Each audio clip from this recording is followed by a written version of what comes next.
तो दादाजी आपने राजा शंकर साहब पुत्र रघुनाथ साहब जी के बारे से बहुत सारे विस्तार से बताया, जो कि आज तक हम लोग नहीं जानते थे। उन अनकही पहलुओं का आपने बताया है और अवश्य ही हम अमल करेंगे। और भी जो दादा रह गए होंगे तो कुछ आज हमारी जनता को बताइए, ताकि और भी लोग जो नहीं पहुंच पाए इस कार्यक्रम में तो इस वीडियो के माध्यम से आपके विचारों को सुन सके। भैया आज जैसा कि आप सभी जानते हैं कि आज जो है राजा शंकर साहब पुत्र कुंवर रघुनाथ साहब गोंडवाना के हमारे बलिदानी जो हमारे गढ़ा पूर्व के राजवंश थे और जिन्होंने अंग्रेज़ों की गलत नीतियों के खिलाफ मोर्चा खोला था और उनकी जो योजना थी कि किस तरह से अंग्रेज़ों को हताश करके और यहाँ से भगाया जाए। लेकिन कुछ ऐसे देशद्रोही, ऐसे कुछ गद्दार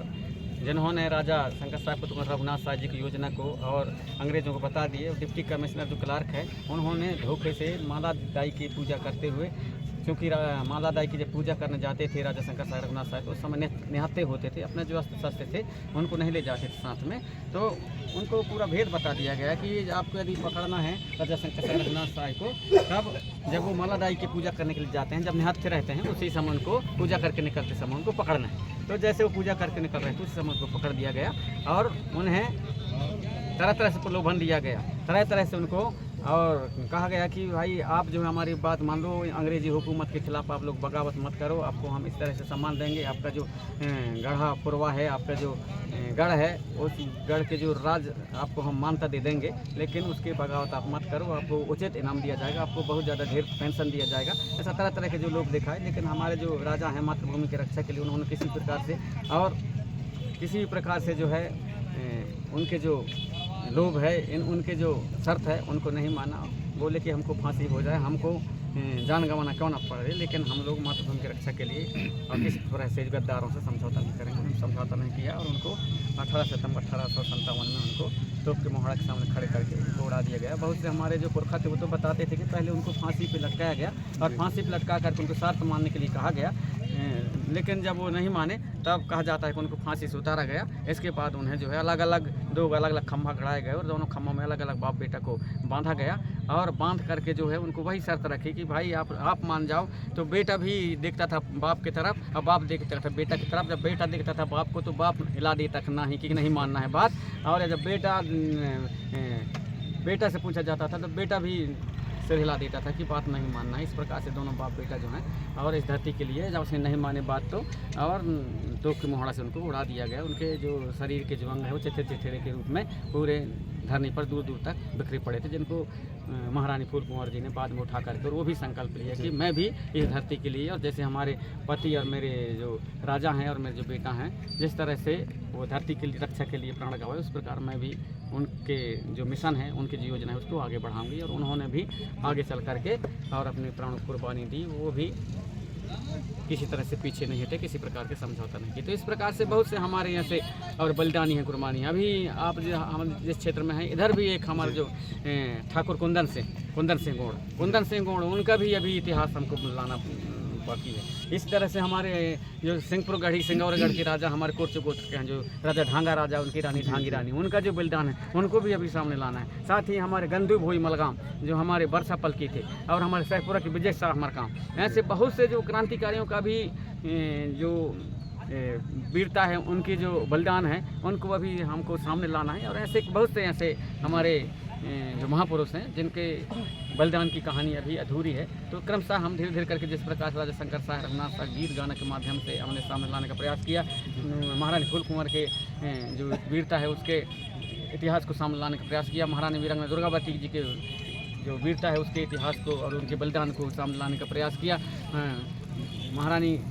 कमलावती सलाम जी भोपाल उनकी वीरता को सामने लाने का प्रयास किया, और हमारे प्रभुचंद भंजदेव जी उनकी वीरता को सामने लाने का प्रयास किया, बिरसा मुंडा जी के वीरता को सामने लाने का प्रयास किया। इसलिए अभी बहुत से ऐसे हमारे दादा थोड़ा सा एक और प्रश्न है, जैसे आपके गीतों के माध्यम से सुनते हैं कि तोहफा सिंह घबरावत के तोप नहीं चले, तो कैसे फिर तोप से उड़ा दिया गया? तोप नहीं चल रहा था। जब तोप नहीं चल रहा, जब तोप जैसे तोपची बोला, क्लार्क जो बोला कि तोप चला दो, तो तोप जो नहीं चल रहा था तो वो भी घबरा रहा था, क्योंकि वहाँ ढेर सारी जो उनके आज जो तोप से उड़ाया जाएगा उनको मौत की सजा सुनाई जाएगी। तो सारे जो प्रजा थी जो राजा को बहुत ज़्यादा चाहती थी वो सारे लोग एकत्रित हुए और सारे लोग एकत्रित बोले कि हमारे राजा और हमारे कुंवर को आप लोग छोड़ दो, उसके बदले में हम अपने जान देंगे। और वहाँ पर जो तोप के मोहड़ा के सारे जितने भी जनता है वो वहाँ पर आकर के तोप को पकड़ लेते, उसके सामने हो जाते थे, जिसके कारण जो है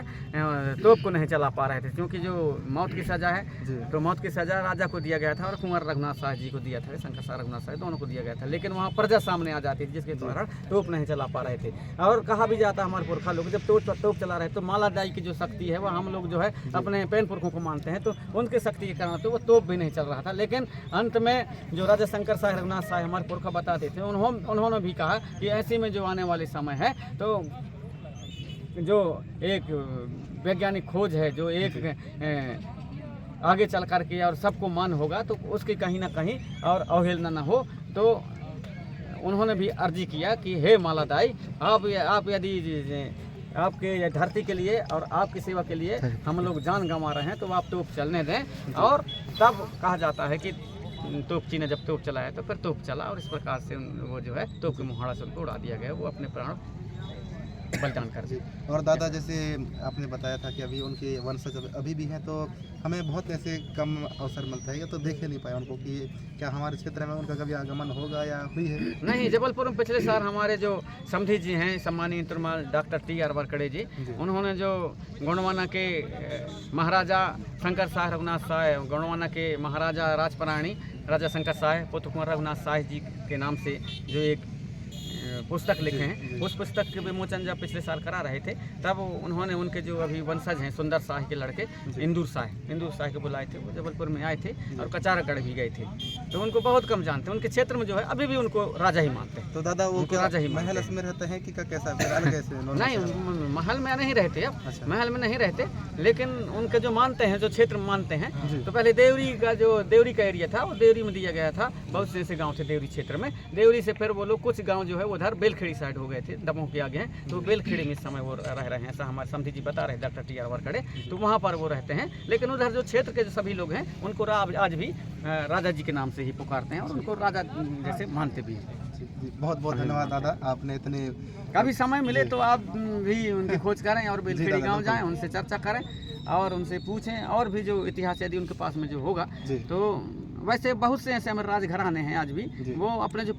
पुरखे हैं उनके इतिहास के बारे में कम जानते, क्योंकि जो राजा महाराजा हैं पहले जो है दूसरों के संपर्क में आने से थोड़ी संस्कृति रीति नीति कई चीज़ से वो और दूसरे उसमें ढल चुके हैं। क्योंकि बड़े लोग जो है गांव में जैसे मुकदम हो गया ज़्यादा जिनके पास में और कुछ खाने पीने के लिए हो गया, वो लोग जो है दूसरे के संपर्क में, संस्कृति के संपर्क में पहले आए, और वो जो पहले आए तो उनके साथ साथ में कुछ लोग जो है हमारे फिर गाँव के लोग भी उनकी संस्कृति में ढलने लगे। लेकिन कुछ जो है आप सभी जो हमारे बचा करके रखे थे हमारे कुछ